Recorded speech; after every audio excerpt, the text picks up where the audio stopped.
இங்கே பாருண்ணா.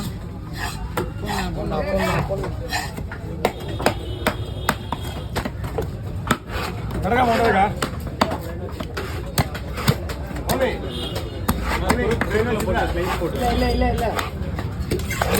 ஒரே ஒரு நிமிஷம் இந்த மீன் ஒரு நிமிஷம் முடிச்சுதான் வர முடியும்.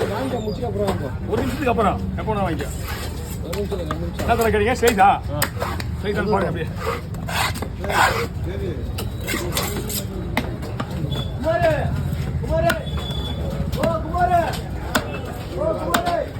மீன்லாம் பக்கம் வரும். இது நீ தான் வருது, நேற்றுலேருந்து வந்துருக்கு.